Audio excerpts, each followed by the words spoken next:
People all over the land are preparing for the king's coronation, and the king himself is rubbing his chubby little fingers with glee. I'm here to tell you, as a former British soldier, why the king must fall.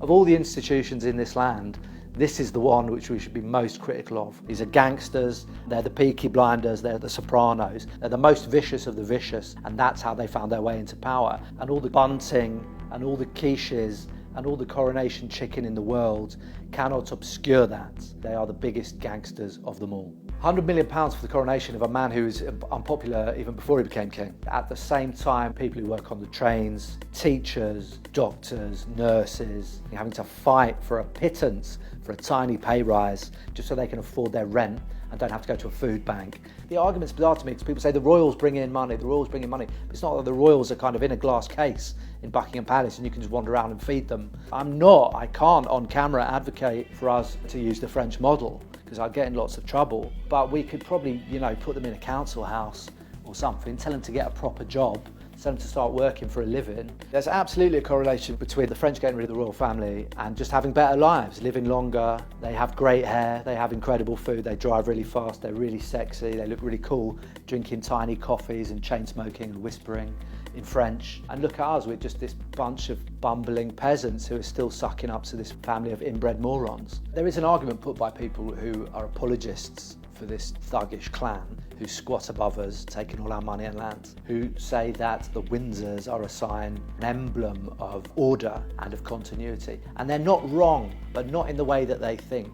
What they represent is a continuity of inequality, of poverty, of unfairness, of unaccountable power, who pays no tax, but at the same time, they're always framed in terms of service, like they actually do anything except turn up for public events and cut ribbons. Not in terms of what they take, which is vast. They claw out of society with their grubby fat fingers, Charles. That is the real face of royal leadership, that they're just grimy tax dodgers at the end of the day, just like all these other big businesses and institutions. As a former soldier and the nation's favourite disgrace to Queen and country, a traitor to the crown, it's always interested me, this relationship between the army and the monarchy. In my book, I talked about waltzing, people who pretend to be soldiers, who wear medals they're not entitled to wear uniforms they're not entitled to wear. Those people get a lot of ire from the veterans community, and correctly so, arguably, but there are no bigger Walter Mitties than the royal family, who are the heads of various regiments and rock up in their uniforms, chat shit to the squaddies like they're getting in touch with the common man,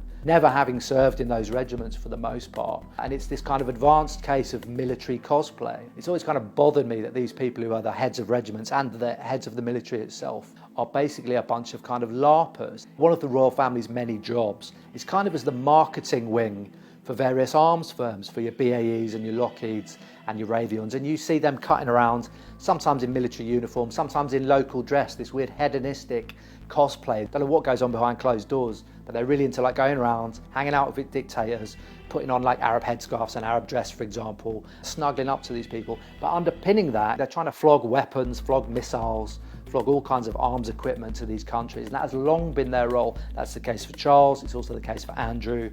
The true nature of monarchy is kind of concealed in a way which in those countries it isn't. It's raw power and absolutely dictatorial, whereas in Britain we have this kind of veil, this idea of a constitutional monarchy with some limits, and they can't do the things that they used to be able to do, or perhaps would want to, because we know some of these people are pretty unhinged. But it's interesting when you look at the parallels. Our green-fingered, well-branded king is actually best pals with some of the most brutal, authoritarian, tyrannical monarchs in the world. There is a proud culture of dissent against monarchy in our culture, and a good example of that is Monty Python railing against the idea of monarchy. The Sex Pistols, who did a particular great song about the Queen. I think it's waned, and I think that's sad, and I do wonder if it's because so much of culture, so much of music, so much of the arts has become an increasingly middle and upper class field, and it's much nearer to power. A lot of that anti-monarchist stuff, particularly with the Sex Pistols, came from an angry, bottom-up working class, a place of dissent and outrage, and there's an urge to mock power, which I think is one of the really redeeming things about the British, that we do and always have to some degree mocked power.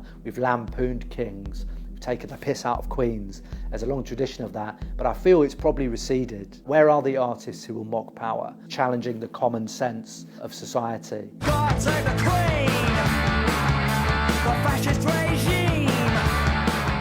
Not all King Charleses have had an easy run in this country. One was beheaded in the wake of the English Civil War. Two armies, the Army of Parliament, the New Model Army, and the army which supported King Charles, duked it out very bloodily in the 1600s. One of the end results of that was that we had what was called at the time the first 2 years of freedom. The Levellers were a radical movement, a diverse and radical movement. They literally wanted to level society. They wanted to make things more equal. And they cross-pollinated with radicals in the ranks of the New Model Army. The New Model Army was a fascinating beast. It unionised itself, and the various regiments started to elect agitators or agents who were kind of like trade union reps. The arguments those two organisations put, the agitators and the Levellers, when they cross-pollinated, were fascinatingly sophisticated arguments about really fundamental things. Colonel Rainsborough, one of my heroes, who in the Putney debates clashed with Cromwell, Rainsborough said, "The poorest he in England hath a life to live as the greatest he." And it was an argument for the vote. In the end, the king was executed and Cromwell rose to power and became, in his own sense, a tyrant and crushed by force the democratic forces within the New Model Army. But nevertheless, the legacy, the spirit of those people endures. And there's probably a reason that that stuff isn't taught in schools. We learn about Henry VIII, we learn about how we were the good guys in the First and Second World War in a very unnuanced and uncomplicated way. But I think that history is particularly important because every serious country talks about their revolution. If you go to France, all they talk about is their revolution, liberty and fraternity and so on. The Americans will never shut up about their revolution, equality between men and so on and so on. However loosely applied they were at the time, the underpinning values are correct, I think. And we don't talk about our revolution here. But our revolution was the first revolution of that kind. It's a vital bit of a rich and interesting part of our history. And the centrepiece of that history is the idea of a republic and of a higher degree of equality than was available at that time. These are big questions which mattered then, and people spoke about them then, and they matter now, and we should speak about them now. If you look at the examples of history, why would you want to be a kind of meek and submissive peasant when you can be a raucous, roguish highwayman figure, rather than this kind of meek tugging of the forelock, stout, cretinous yeoman? I think it speaks to a lack of political imagination and probably a lack of political understanding of what the monarchy is. They own vast amounts of beautiful countrysides that we should all be allowed to walk around on. It's ours. It's ours by right, and it goes back a long way. The idea that you would steal from the rich and give to the poor has value. Is it really theft if you're taking it back from thieves? The greatest thieves of all are the gangster family of Britain, the Windsor Mafia. I have great faith in the democratic impulses and the egalitarian impulses of the younger generation coming through. And polls do seem to suggest that a lot of people, A, don't really care about the coronation, and particularly that young people would like to see an elected head of state. And I think that is something to be encouraged. Even monarchists, when they really ask themselves, they may gush about it and laud it and talk about stability and order, but I think inside everyone, anyone with any critical facility can look at that institution and go, there is something fundamentally wrong there. And we have in this country a long, proud, volatile, rich history of republicanism, of anti-monarchism. And we need, next time we get rid of them, not to keep it at 2 years, but make it a permanent affair. You saw the press coverage around the Queen's funeral. You can imagine what it's going to be like around the King's coronation. More than ever, it's important that there is an independent media that is not afraid to call out the monarchy. Support Double Down News on Patreon.